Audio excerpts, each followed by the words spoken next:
Petite devinette, quel est le point commun entre une poule, une bouteille, une pierre et un ours? Aucun, direz-vous? Et c'est pourtant Abraham Poincheval qui permet de lier ces 4 éléments que tout semble opposer. Cet artiste hors du commun fait de la performance le cœur de son art, et vous allez voir que celle-ci demande de l'imagination, de l'endurance et beaucoup de patience.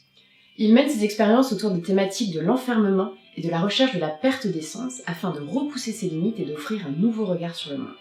Le Palais de Tokyo propose jusqu'au 8 mai une exposition qui lui est consacrée et qui retrace ses plus grands exploits.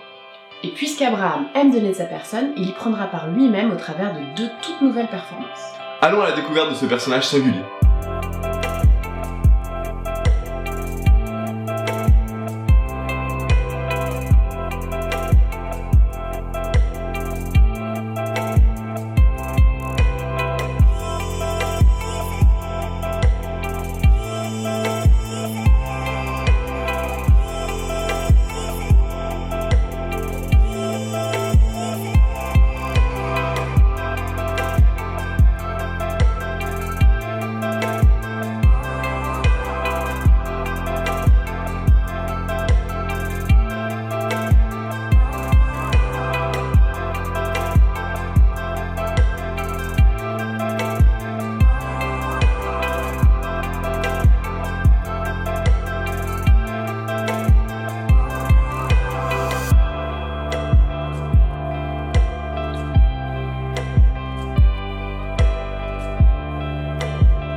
C'est perturbant. Expérimentation. Oppressant. Contrant. Impressive. Et claustrophobe. Sportif. La tarte aux fraises. Alors avant de vous dire ce qu'on a pensé de l'exposition, on va revenir un petit peu sur qui est ce fameux Abraham Poincheval et quelles sont ses dernières expérimentations. En 2014, il est resté 12 jours dans un ours naturalisé installé au musée de la chasse. En 2016, il est resté perché en haut d'un mât pendant 7 jours. La même année, il a passé tout l'été dans une grande bouteille en plexiglas qu'il déplaçait le long du Rhône. Et des idées folles, Abraham en a plein. Il a traversé la France en ligne droite à la boussole, il est resté enfermé sous un rocher dans le sous-sol d'une bibliothèque, il a vécu en autarcie sur une île déserte, son imagination semble sans limite. On va parler un peu de ces 2 performances au Palais de Tokyo. La première s'appelle Pierre et a eu lieu du 22 février au 1er mars. Pour celle-ci, l'artiste s'est enfermé dans une roche calcaire et son image est retransmise en vidéo sur des écrans.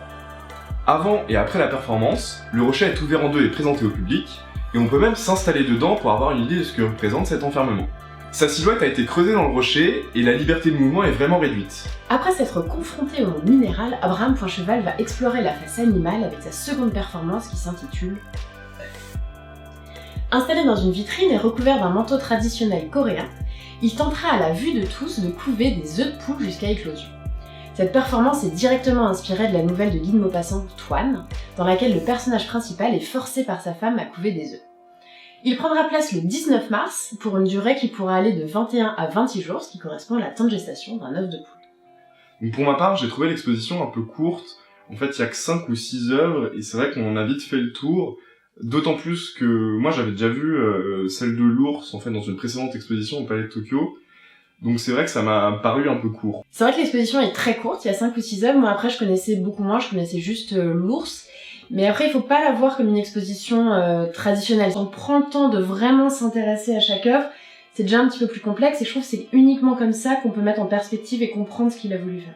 Moi qui aime pas trop lire les cartels à chaque fois de chaque œuvre, là c'est vraiment important de les lire, parce que sinon on passe juste à côté de l'œuvre de l'artiste, et sans les cartels, on peut pas en fait comprendre l'objet de la performance, vraiment.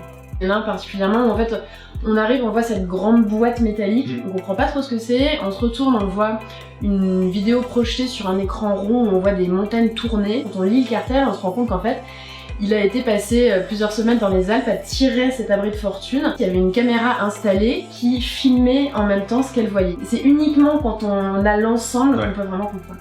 Moi qui aime beaucoup l'artiste et son œuvre, j'étais un peu déçu parce que par essence une performance c'est quand même quelque chose qui vit. Et en fait là les objets sont un peu inanimés et sortis de leur contexte. Donc j'ai trouvé ça un peu dommage. Alors je suis pas du tout d'accord avec ça parce que ça voudrait dire qu'en gros si on a raté la performance, après c'est comme si elle n'existait plus. Et je trouve que comme ces performances s'inscrivent quand même dans la durée, on parle pas de quelque chose qui se passe pendant 1 heure, on parle de performances qui ont lieu pendant des jours, des semaines.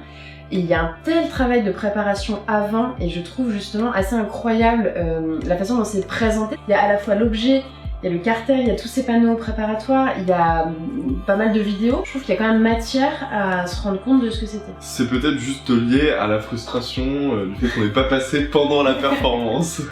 Au-delà d'un artiste, pour moi, Abraham Poincheval, c'est à la fois quelqu'un qui expérimente les limites du corps et de l'esprit. Je le considérais entre un sportif de haut niveau et quelque part un yogi ou un sadhu, c'est vraiment un homme qui s'introduit dans un lieu pour élever son esprit. C'est une performance à la fois physique et psychique et c'est ça que je trouve assez incroyable dans son travail. Au vu de ces performances assez extrêmes, on pourrait l'imaginer comme un fou ou quelqu'un de renfermé, et en fait pas du tout. On a eu la chance de discuter avec lui, et c'est quelqu'un d'ouvert et d'assez joyeux. Moi j'imaginais vraiment quelqu'un très spécial, je m'étais dit je vais le reconnaître directement, et en fait honnêtement on le reconnaît pas du tout.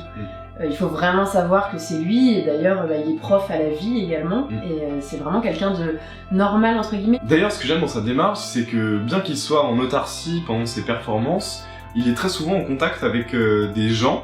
Par exemple, il nous expliquait que quand il est dans l'ours, en fait, il y a des gens qui se penchaient pour lui parler. Quand il était dans sa bouteille, il y a même des gens qui ont posé le camp comme ça pour une nuit, afin de pouvoir converser un peu avec lui. Et même quand il était en haut du mât, là, les gens criaient pour essayer d'entretenir un contact. En fait, ça reste une expérience sociale.